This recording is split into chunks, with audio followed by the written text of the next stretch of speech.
Parmi les cancers du sang, la leucémie la plus fréquente est la leucémie lymphoïde chronique chez les adultes en France. Elle touche environ 4600 personnes par an. Pour en parler, je reçois la docteure Célia Salanouba. Elle est hématologue et chef de service au centre hospitalier sud-francilien. Bonjour docteur. Bonjour. Pourriez-vous nous présenter ce que sont les leucémies lymphoïdes chroniques? Les leucémies lymphoïdes chroniques sont des pathologies hématologiques qui correspondent à une prolifération d'un certain type de globules blancs qu'on appelle les lymphocytes. C'est une pathologie qui est assez fréquente, qui est même la leucémie la plus fréquente en Occident et qui touche volontiers plutôt les hommes et plutôt après 50 ans et plutôt les sujets caucasiens. C'est très rare chez les sujets d'Afrique noire. On ne sait pas pourquoi d'ailleurs. Donc cette pathologie est souvent diagnostiquée de manière fortuite.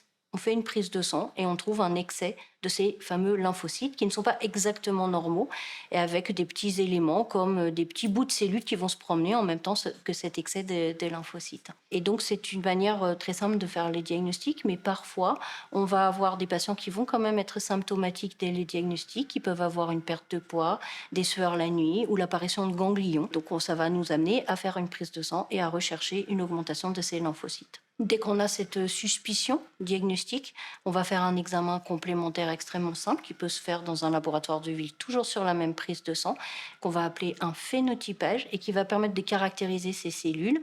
Et il a été montré que quand on avait 5 caractéristiques particulières, on avait ce qu'on appelle le score de Matutes. Et quand il était à 4 ou 5 sur 5, on avait déjà les diagnostics. Et donc on n'a pas besoin d'examen de la moelle, on n'a pas besoin d'examen des ganglions.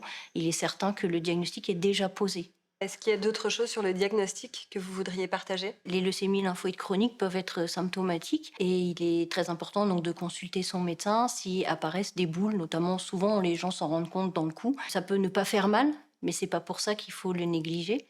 Et on recommande aux médecins généralistes de surtout adresser assez rapidement les patients pour faire cet examen auquel ils ne sont pas habitués. Et c'est surtout la lecture qui est assez compliquée. Donc en fait, c'est important qu'il y ait un avis d'expert assez précoce, même si c'est pas pour ça que c'est grave. En fait, c'est important de poser le bon cadre parce qu'il y a plusieurs types de augmentation des lymphocytes et la prise en charge est très différente.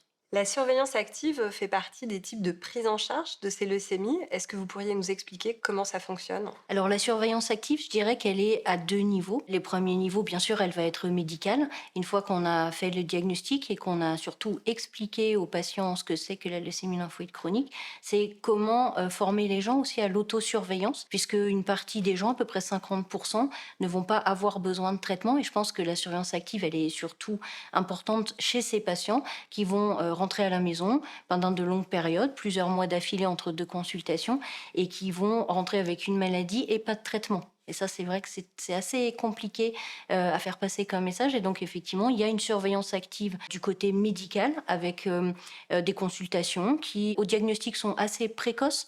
On va voir les gens tous les 3 4 mois. Ça, c'est une expérience de parole de patient, hein, puisque il se pourrait que les docteurs aient tendance à banaliser, on va dire, la surveillance d'une maladie chronique non symptomatique en voyant les patients assez tardivement, entre 2 consultations, et ce temps est péjoratif parce que les gens n'ont pas encore bien assimilé et ont encore des questions à poser. Donc je pense qu'il est très important que le médecin prenne en charge régulièrement avec des laps de temps courts, tout en informant le patient que lui-même va pouvoir réinterpeller le docteur en donnant bien les bonnes coordonnées et en précisant la survenue de ces effets secondaires, des sueurs, perte de poids, perte d'appétit ou l'apparition de boules justement. Et ces patients reviendront régulièrement avec des prises de sang puisque la biologie est aussi un élément très important. Et donc la surveillance proactive, elle est du côté médical, ne pas laisser les patients trop longtemps sans consultation, et du côté patient pour qu'ils puissent eux-mêmes se prendre en charge et être bien éduqués sur qu'est-ce qui est important à surveiller et qu'est-ce qui est moins important ou qui n'est pas à rattacher à la maladie. Du coup, c'est vrai que la surveillance active, elle peut être une source d'angoisse, comme vous le dites, pour le patient. Est-ce qu'il y a d'autres façons de l'aider? Alors, il y a bien sûr beaucoup de documents qui sont disponibles. Je pense que les patients doivent rentrer avec des documents pour pouvoir revenir sur des informations. On sait très bien que les patients vont sur internet et donc ça fait maintenant partie, enfin on doit intégrer ça dans notre consultation, médicale pour, dire aux patients: «Eh bien, il y a des informations sur internet, mais en fait, il y a des endroits où les trouver, des informations pertinentes, qui ne sont pas anxiogènes». Bien sûr, les gens qui vont sur internet et qui mettent des commentaires sont souvent les gens qui vont pas bien ou qui ont mal vécu les choses. ou qui ont des complications graves et qui ont besoin d'en parler. Ceux qui vont bien, souvent, passent à autre chose le reste du temps. Et donc, c'est important d'avoir des référentiels et de pouvoir aussi dire aux patients qu'avez-vous lu et de revenir sur toutes les informations pour trier le vrai du faux. Je pense que des systèmes aussi, effectivement, d'information avec du vrai contenant médical, paramédical bien surveillé, bien bordé, bien expliqué, dans le bon contexte est extrêmement important, d'où la manière de filmer des gens qui savent de quoi ils parlent, et à la fois du côté médical, mais aussi du côté de l'expérience patient. Donc d'apporter des conseils thérapeutiques aux patients. C'est ça. Alors là, on a dit, on parlait plutôt du patient qui n'a pas encore de traitement. On va aborder ensuite la partie où le patient a un traitement. Et donc justement, sur quels critères vous décidez qu'un patient va recevoir un traitement médicamenteux ou un traitement actif? Donc, on a dit à peu près 50% des patients ne vont pas avoir besoin de traitement. Ces patients, pour ceux qui sont en stade les plus précoces, qu'on va appeler les stades A, ils ont même la même espérance de vie que les patients, quelqu'un qui n'a pas en fait de leucémie lymphoïde chronique. Tandis qu'il y a d'autres stades plus avancés, qu'on va appeler les stades B et les stades C. Ce sont des patients qui vont avoir besoin d'un traitement. Les stades B parce que sont apparus des ganglions qui vont grossir progressivement, qui vont parfois être gênants, éventuellement peuvent se voir à l'œil nu, ou peuvent entraîner des compressions d'organes qui peuvent donner par exemple des œdèmes. Et donc ça, on va devoir traiter ces patients qui ont des ganglions, du stade B, ou alors des patients pour lesquels la production de ces lymphocytes anormaux vont gêner la production des lymphocytes normaux, mais en fait du reste des globules normaux. Et ça peut donner une baisse de l'hémoglobine, qu'on va appeler une anémie, ou une baisse des plaquettes, qu'on va appeler une thrombopénie, et qui peut aussi devenir menaçant ou engendrer des symptômes. Donc ces fameux stades C vont devoir nécessiter aussi des traitements. Ça, c'est des critères assez simples, cliniques et biologiques, auxquels on a accès en consultation.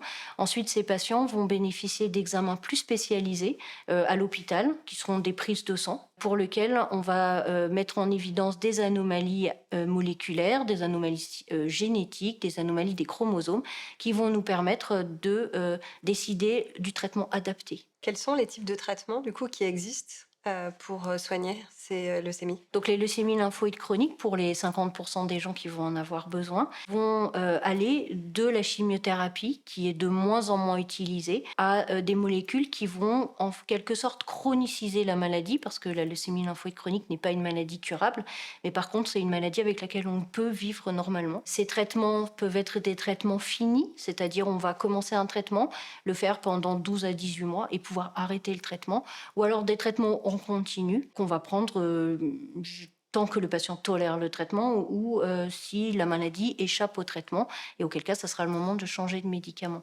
Ces nouvelles molécules orales ont aussi révolutionné la prise en charge de la leucémie lymphoïde chronique, du fait de leur efficacité, du fait de traiter des patients qui n'étaient pas sensibles à la chimiothérapie et pour lesquels on n'avait aucune alternative thérapeutique tant que ces nouvelles molécules n'étaient pas apparues. Et donc, on peut faire des associations également de traitements d'immunothérapie intraveineux. Les patients viennent une fois par mois et prennent leurs médicaments à la maison le reste du temps, ou des traitements oraux qui sont aussi de l'immunothérapie et plus de chimiothérapie. Donc, on va avoir des traitements qu'on appelle, nous, chémo-free, c'est-à-dire absolument pas d'effet de la chimiothérapie, avec tous les effets secondaires, nausées, vomissements, hospitalisation prolongée. Par contre, tous les traitements, quels que soient ceux qu'on choisisse, va avoir une action sur le système immunitaire, parce que c'est lui qui est déréglé, et va nécessiter une surveillance particulière anti-infectieuse. Quels sont les effets secondaires principaux de ces traitements? Les effets secondaires qu'on va avoir avec ces traitements, alors disons que le traitement le plus répandu va être l'immunothérapie sans chimiothérapie, parce que ça sera probablement l'avenir de la leucémie lymphoïde chronique. Donc on a parlé du déficit immunitaire, ça il est très important. On va bien sûr faire des traitements de prévention, avec notamment de la vaccination, et des traitements anti-infectieux qu'on va mettre en association avec ces molécules, que les patients prendront assez longtemps, et même après l'arrêt des traitements, qui seront des antiviraux ou des antibactériens, qui vont éviter de s'infecter sur des pathologies les plus fréquemment rencontrées. On va devoir mettre parfois des antibiotiques plus efficaces sur des infections qui se seront déclarées. Et donc, on recommande aux patients d'être extrêmement vigilants sur les risques infectieux et éventuellement de poursuivre les règles aussi d'évitement avec le masque et le lavage des mains, parce que c'est vraiment quelque chose qui est important pour eux et qui peut leur éviter beaucoup de déboires. Ensuite, sur les autres effets secondaires, on peut voir donc des diminutions des globules, donc on va surveiller la prise de sang régulièrement. On peut voir des troubles digestifs. Et puis, dans une grande partie de ces médicaments, il va y avoir des toxicités cardiologiques. Et donc ça, c'est très important de faire un bilan cardiaque aux patients avant ou au début du traitement, et ensuite de se surveiller soi-même en sachant que des palpitations, de la gêne respiratoire peuvent être des signes de mauvaise tolérance du traitement et des signes qui font qu'il faut se rapprocher de l'hôpital. Docteur Salanouba, votre métier a probablement beaucoup évolué depuis le début de votre carrière. Est-ce que vous pouvez nous en parler? Ce qui est rassurant, c'est que ça n'a pas évolué sur le plan humain. La relation humaine est toujours aussi importante et toujours aussi riche. Par contre, effectivement, je pense que ce qui a beaucoup évolué, c'est le niveau de connaissance des patients. Une grande partie des patients est assez cultivée et surtout va chercher l'information. Parce que maintenant, il y a beaucoup de contenu disponible et donc ça, c'est important de savoir que le malade sait, avant même parfois de rencontrer l'hématologue. À la fois, c'est des choses vraies et c'est des choses qui ne sont peut-être pas vraies ou qu'il faut recadrer ou replacer dans l'histoire de la maladie. Donc c'est important de tenir compte de ça. C'est important de savoir les orienter sur leur manière de s'informer. C'est important de nous-mêmes, docteurs, être capables de leur donner des informations pertinentes et notamment des supports. Je dirais encore papier, ça peut toujours servir. Et puis voilà, maintenant il y a aussi cette télémédecine qui depuis le Covid s'est beaucoup développée, à la fois téléconsultation et télésurveillance. Les outils de télésurveillance ont permis d'améliorer en fait l'accompagnement des patients, notamment quand ils rentrent à la maison et qu'ils puissent avoir des supports dédiés avec de l'information pertinente. Merci beaucoup.